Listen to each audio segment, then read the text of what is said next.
defensively in a game where this is a duck your head and drive the paint offensive attack without a lot of screening action.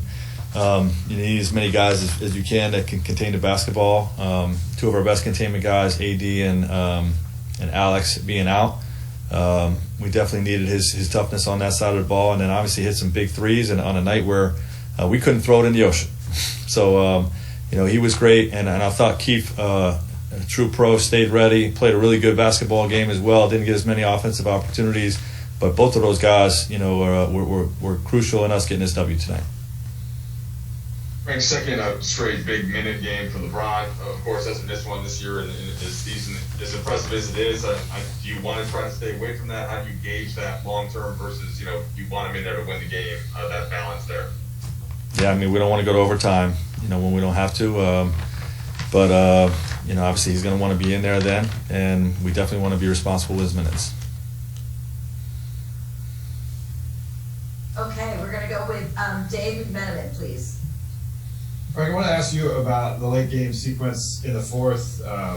First off, the coach's challenge, where you won the challenge, but obviously ended up giving OKC another shot at it because there was a tip-off at center court. And then also, when you're up three in late game situations, you like to play it out? Are you a guy who likes to foul on the floor?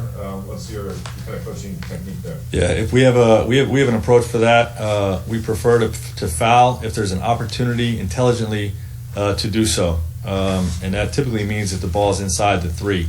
The guy's bringing the ball up the court. It's risky. Our rule is to downward dribble if we can take one.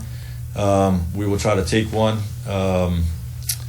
But if you're unsure, play it out is kind of how we play it and make them make a tough shot.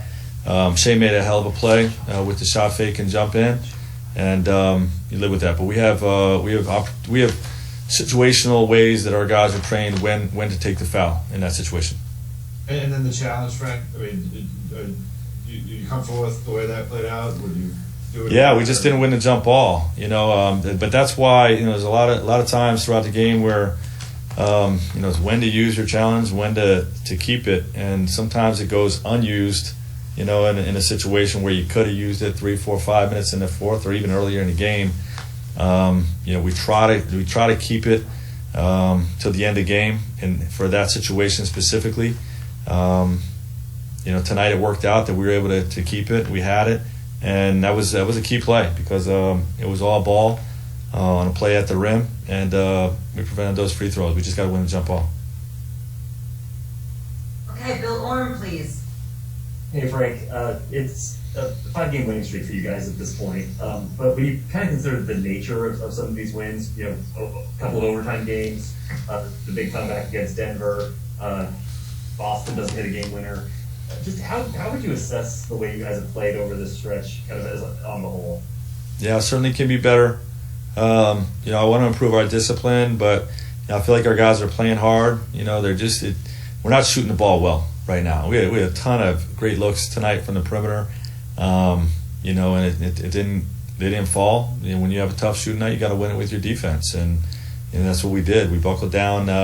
In the second half was better defensively than the first half. And in overtime they scored 2 points. It's imperfect, but we enjoy wins as part of our culture. Is we talk about like there's going to be some quote unquote frustrating wins that we're going to enjoy and that we're going to learn from, and move on to the next game. And I think this team showed us why they got 7 road wins with how hard they play. And I think tonight's game is a good lesson for what we're going to face in 2 nights. It's not going to be an easy game. Okay, Kyle Boone, please. Frank, I actually have 2 questions, but first I just want to follow up on what Bill just asked. Is there a correlation between sort of the lack of gym time, practice time, and the shooting you guys are going through? Is it just like guys are having a harder time going to the gym or getting reps? And as a separate question, what did you get from Dennis in that final minute of regulation on both ends? Yeah, well, he's one of the best on-ball defenders in the game, so I'll start with that one. I have to go back and look at the tape. I know he hit some big buckets for us. Got fouled, I think. I'll have to look at the tape, but he's been key for us in a lot of these late game situations because of what he can do on both sides of the ball. And the shooting correlation, I think it's just sometimes you guys get a little heavy legged at certain points throughout the season. I feel like we're a little bit there right now, and we just got to fight through that stuff. Okay, Dan Wojcicki, please. Frank, I apologize if I have some audio stuff on my end. It's a little glitchy up here. How much of what we're seeing, kind of along the lines of what Bill and Kyle are just talking about, is just sort of the cumulative effects of everything since the short off season, the energy that the team would maybe get from coming into camp, but sort of now the realization that there's still 50 games left in this season. Is that going to be? Do you think any of that is happening right now? Yeah, possibly, but we're not looking at that. We don't want to make excuses, and it's just the situation we're in.